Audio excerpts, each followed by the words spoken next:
Dominate Radio Show in Lynchburg, Virginia, which is not far from the Roanoke Civic Center.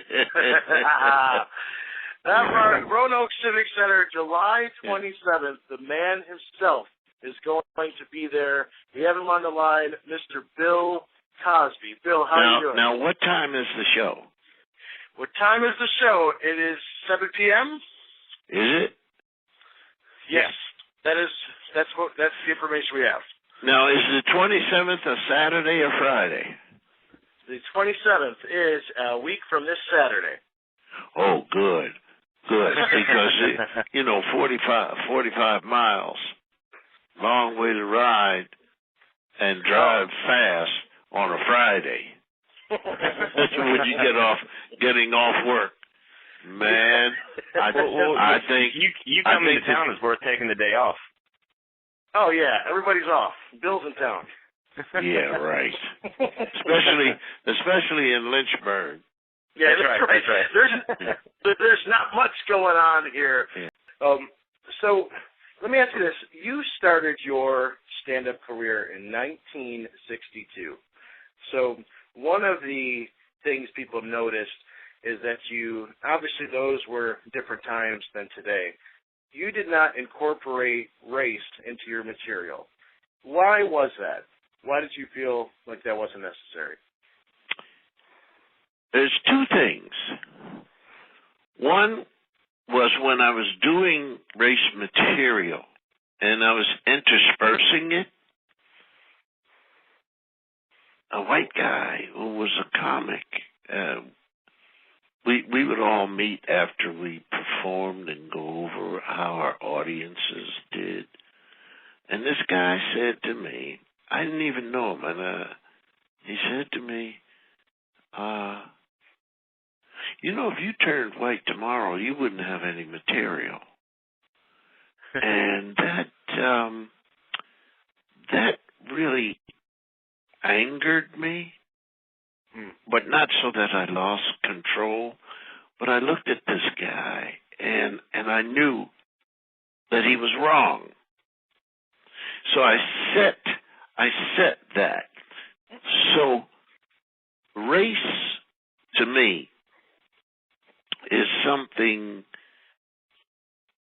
that if you're going to talk about it, and especially in those days, coming through the 50s to the 60s, for me, there was nothing funny about lynching. There's nothing funny about yanking people off of a lunch counter. There's nothing funny in that picture of the hoses and the dogs doing the prostate operations.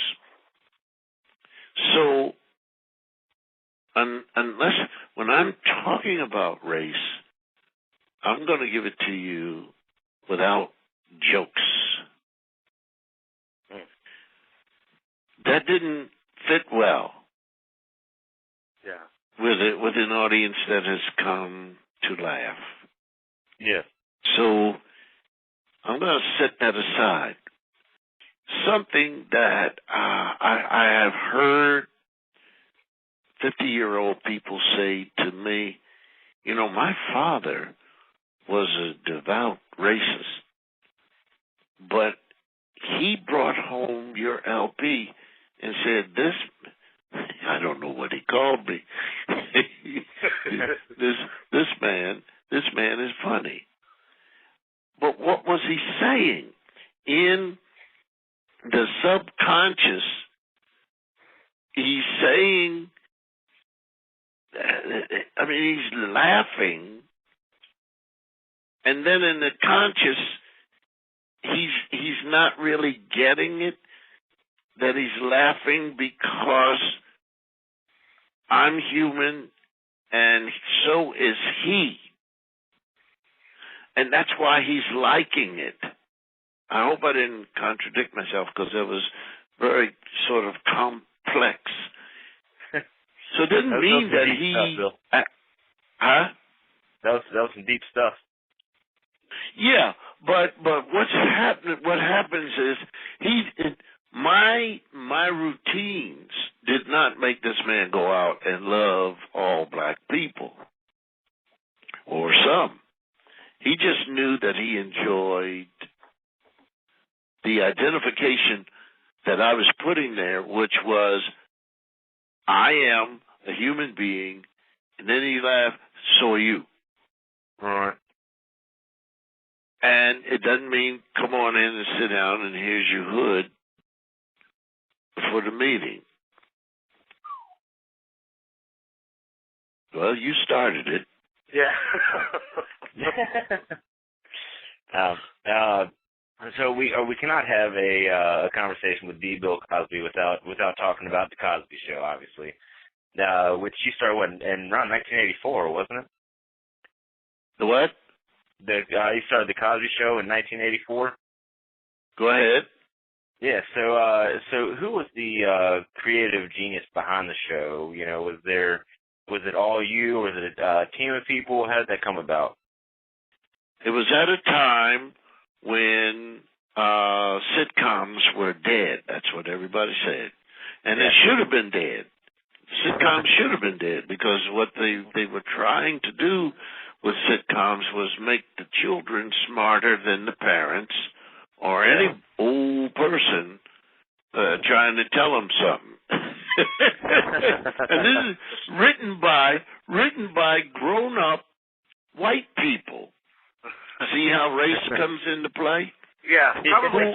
I kept looking at and thinking, man, how horrible was your life with your parents that you wanted to do this in writing?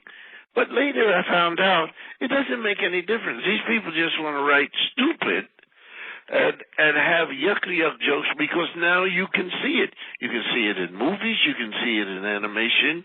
You can see it on TV. Anywhere. It's back to that idiot stuff that they always wanted to do. Yeah. So when Tartikoff came, there was a discussion with Tartikoff, and Tartikoff said, okay, because they watched The Tonight Show, and he saw the monologues that I was doing on The Tonight Show with Johnny. And he said, okay, let it go. So we put it together, and the first writer was a fellow by the name of Ed Weinberger, who, by the way, Ed and I are in the same class, 204, Central High School, Philadelphia. And I thought that was wonderful. Read the script, and then we cast the people. And then Marcy said, I want a baby. And that's where Rudy came from. This child who could just about walk and talk. You see what I mean? Yeah. So you're talking about somebody's going to be an actress to memorize lines. And then you had Malcolm, had Lisa Bonet, and then Tempest. And we did not yet have Sandra. I didn't have the older one set yet. But Felicia got the job because she is brought up by a real mother that I like. Not a bobblehead black woman shaking and everything is so forth and so on. A woman who could look at you and you knew you were in trouble. Yeah. and it did not make a wrinkle in the face. It was just from the eyes. Yep. To whether or not she looked you dead in the eyes or just turned her head a little bit to look someplace. And no hands on the hips, just a quiet, you're not in trouble, or you're going to be in trouble, or you're in trouble. And that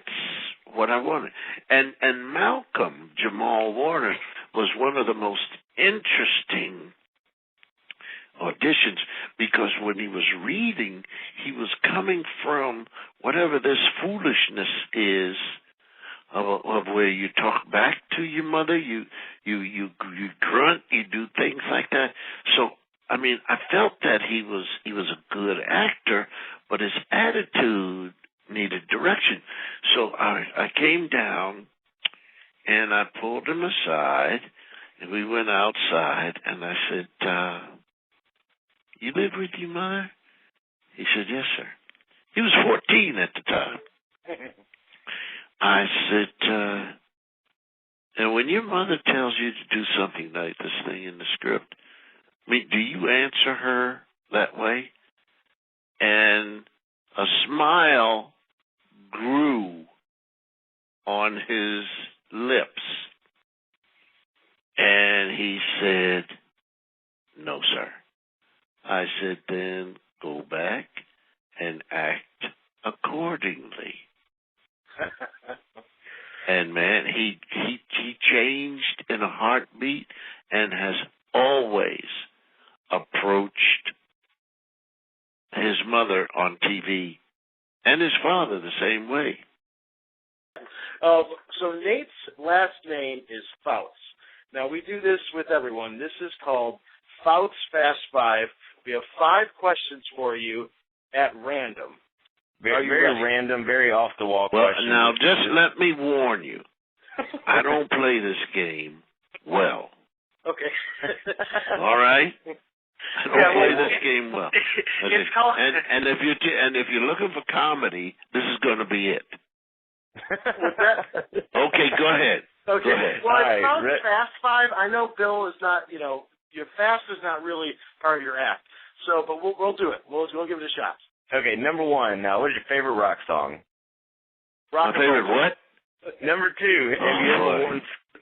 Number 2. How many more? I got 4. I have 4 more? Yes, sir. Number 2. Have you ever worn skinny jeans? No. Number 3. But would you rather? Yes, I have. But I don't know them to be skinny jeans. You don't refer to them that way. You know what I mean? You guys have made up. You people have moved into an area where skinny jeans as opposed to bell bottoms or big ones or big fat. But way back in I Spy, in '67. You could look at those, and I think they would be considered skinny jeans. That's true. That's true. You started it, Bill. No, I didn't start anything, man. No. I'm gonna have to put the word "fast" in quotation marks for the fast. I told you I don't do fast. Okay, number 3. Would you rather? I don't know what you're hoping to catch. We're full of irony on the show. Breaking and entering the person's mind.